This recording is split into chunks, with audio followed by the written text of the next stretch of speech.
The formidable mountains of Sichuan province, split by rushing rivers through the valleys and unpredictable rainstorms. The destination, the bridge at Luding.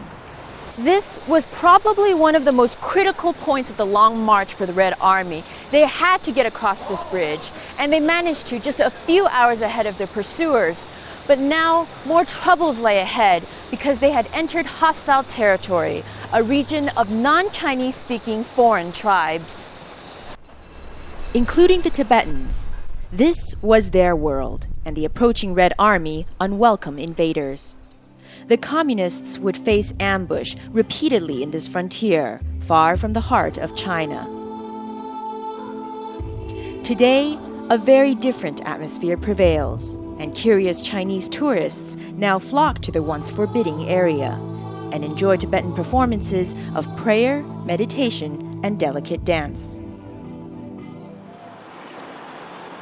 And out on the streets in one of the country towns here, there are more Han Chinese than Tibetans. It's a bustling place like any other in the country, the result of decades of government-organized migration of Han Chinese into the area.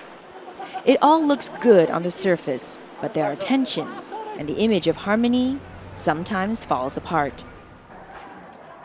60 years on, the government faces serious problems. Last year, angry Tibetans rioted in Lhasa, and most recently, Turkic Uighurs in western China took to the streets. Worried about any stirrings of separatist movements, the ethnic issue has become a major preoccupation for the government. What Beijing hopes for are more scenes like this. What they achieved with the Yi people, once fiercer opponents than the Tibetans, who have settled down to become farmers. Life is better now than before. In the past, there was only soup and potatoes. You might have grain during Chinese New Year. Things are definitely better now.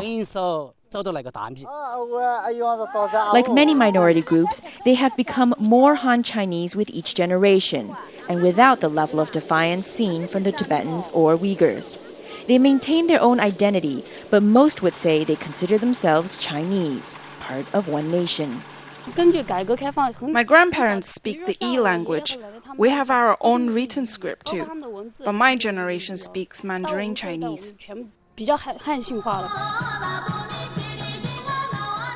Out on the main square, Han Chinese, Yi people, and Tibetans from the area come together every evening by the hundreds to exercise. They dance to the music of Tibet. The Communist Party has won the war, but battles remain to keep all the ethnic groups assimilated into one China. Melissa Chan, Al Jazeera, Sichuan Province, China.